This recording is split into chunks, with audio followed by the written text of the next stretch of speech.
Budgerigar পাখি পালনের সুবিধা অসুবিধা এবং এদের খাদ্যাভ্যাস দেখেন। আমাদের প্রতিটা হাঁড়িতেই 4টা-5টা করে বাচ্চা হয়। দেখেন এই হাঁড়িতেও 5টা বাচ্চা হয়েছে। তো এই টেকনিকগুলো ব্যবহার করতে পারলে প্রতিটা হাঁড়িতেই 4টা, 5টা, 6টা করে বাচ্চা আপনারা নিতে পারবেন। হ্যালো ভিউয়ার্স, আসসালামু আলাইকুম। পাখি বাড়িতে আপনাদেরকে স্বাগত। আপনাদের সঙ্গে আছে মোহাম্মদ রাসেল। বরাবরের মতো চলে আসলাম আর একটি নতুন ভিডিও নিয়ে। তো ভিউয়ার্স, আজকে যে বিষয়টি নিয়ে কথা বলবো সেটি হচ্ছে বাজরিগার পাখি লালন পালন এবং বাজরিগার পাখি লালন পালনের সুবিধা অসুবিধা এবং এদের খাদ্য অভ্যাস এবং বাজরিগার পাখি থেকে বেশি বেশি ডিম বাচ্চা পাওয়ার জন্য কার্যকারী কিছু পরামর্শ দেওয়ার চেষ্টা করব। তো চলুন আর কথা না বাড়িয়ে ভিডিওটি শুরু করা যাক। তো ভিউয়ার্স, প্রথমেই যে বিষয়টি নিয়ে কথা বলবো সেটি হচ্ছে বাজরিগার পাখি পালনে কি কি সুবিধা।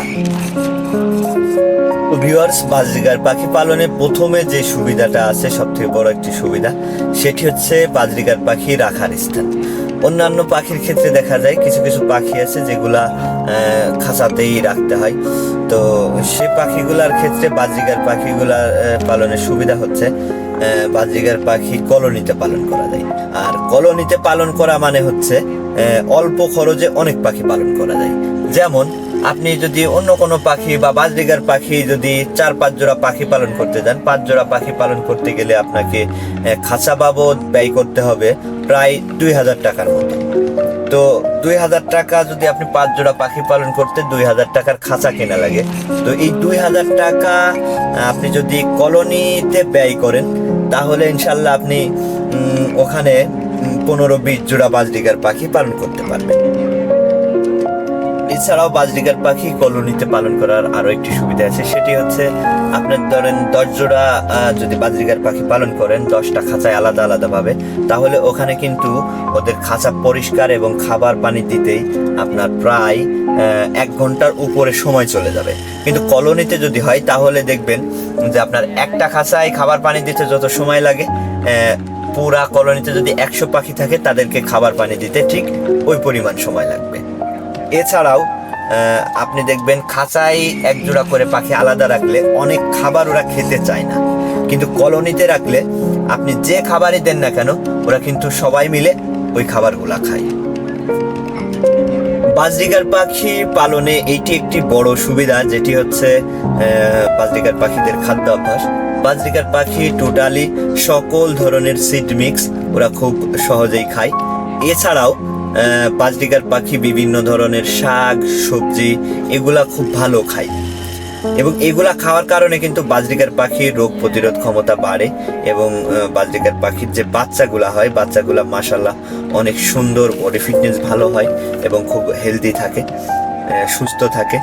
তো বাজরিগার পাখি কি কি খাবার খাওয়ালে ওদের ডিম বাচ্চা বেশি হয় এবং পাখি সুস্থ থাকে, আমাদের খামারে আমরা কি কি খাবারগুলা দিয়ে থাকি তো সেটি বলার চেষ্টা করব।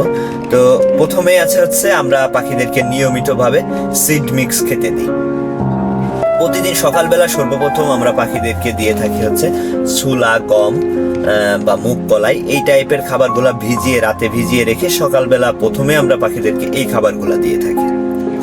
তারপর আমরা পাখিদেরকে সিড মিক্স দিয়ে থাকি।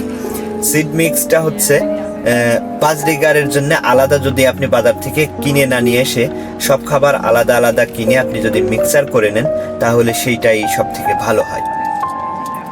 এছাড়াও বাজরিগার পাখি সকল প্রকার শাকসবজি খায়, এজন্য আমরা দুপুরের পরে মানে বিকাল টাইমে পাখিদেরকে আমরা বিভিন্ন ধরনের শাক সবজি গাছের পাতা আমরা খেতে দিয়ে থাকি। তো বাজরিগার পাখি পালনে এই যে খাদ্য অভ্যাসের যে বিষয়টা আছে, এইটার কারণে হচ্ছে বাজরিগার পাখি পালন করা সব থেকে সহজ এবং একদম কষ্ট ছাড়াই, কোনো প্রকার অভিজ্ঞতা ছাড়াই আপনি বাজরিগার পাখি সহজে পালন করতে পারবেন, খুব সুন্দর ব্রিড করাতে পারবেন এবং পাখি সুস্থ রাখতে পারবেন। মেন হচ্ছে আপনি নতুন পাখি পালনকারী হয়ে থাকলে আপনার সর্বপ্রথম সমস্যাটা আসবে পাখির হচ্ছে বিভিন্ন ধরনের রোগ ব্যাধি। এইটা হচ্ছে বড় সমস্যা, পাখি মারা যায়, পাখির বাচ্চা নষ্ট হয়ে যায়, ডিম নষ্ট হয়ে যায়, এই সমস্যাগুলো সব থেকে বেশি দেখা যায়। তো বাজরিগার পাখি পালনের ক্ষেত্রে দেখা যায় নতুনরা যখন পাখি পালন করবেন তখন আমি পরামর্শ দেব বাজরিগার পাখি দিয়েই পাখি পালন করা শুরু করার জন্য। কারণ বাজরিগার পাখি এমনিতেই ওদের রোগ প্রতিরোধ ক্ষমতা অনেক বেশি, এবং এই যে বিভিন্ন ধরনের খাদ্যাভ্যাস সকল প্রকার সিড মিক্স খাচ্ছে, এবং এছাড়াও ছোলা গম এগুলা ভিজিয়ে দিলে এরা খাচ্ছে। তারপর আছে হচ্ছে বিভিন্ন ধরনের গাছের পাতা। এই গাছের পাতাগুলা দেওয়ার কারণে এদের শরীরে কোনো প্রকার আলাদা মেডিসিন না দিলেও এরা আলহামদুলিল্লাহ সুস্থ থাকে। তো আমার পাখিকে আমি মেডিসিন যতটা সম্ভব না দেওয়ার চেষ্টা করি। তো বাজরিগার পাখি যে পাতাগুলা ভালো খায় এবং এদের শরীরের জন্য ভালো, সেটি হচ্ছে আমরা প্রথমেই এদেরকে সপ্তাহে 2 দিন নিম পাতা দিয়ে থাকি, এবং মাঝে মাঝে তুলসী পাতা পুদিনা পাতা দিয়ে থাকি, সজিনা পাতা দিয়ে থাকি 2 দিন, কলমি শাক দিয়ে থাকি 2 দিন, এবং বিভিন্ন ধরনের শাকসবজি আমরা বিভিন্ন সময় পাখিদেরকে দিয়ে থাকি। তো এই খাবারগুলো দেওয়ার কারণে পাখিদের সকল প্রকার পুষ্টির চাহিদা পূরণ হয়ে যায়, যার কারণে ডিম বাচ্চা বেশি বেশি করে এবং বাচ্চার বডি ফিটনেস ভালো হয়, বাচ্চা ভালো থাকে, পাখি সুস্থ থাকে।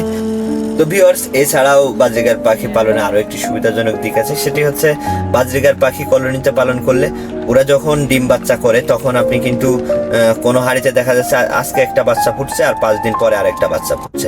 এই বাচ্চাগুলা কিন্তু আপনি একটু কষ্ট করলেই এক হাঁড়িতে আর এক হাঁড়িতে দিয়ে দিতে পারেন, একই সাইজের বাচ্চা যে হাঁড়িতে আছে সে হাঁড়িতে দিয়ে দিতে পারেন। এটি করতে পারলে আপনার খামারে বা হাঁড়িতে প্রতিটা হাঁড়িতে 5টা 6টা করে বাচ্চা হবে, বাচ্চার সংখ্যা বেড়ে যাবে।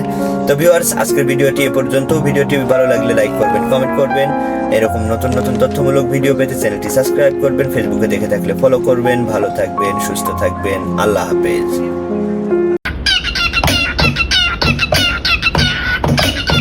Please like, follow, and subscribe.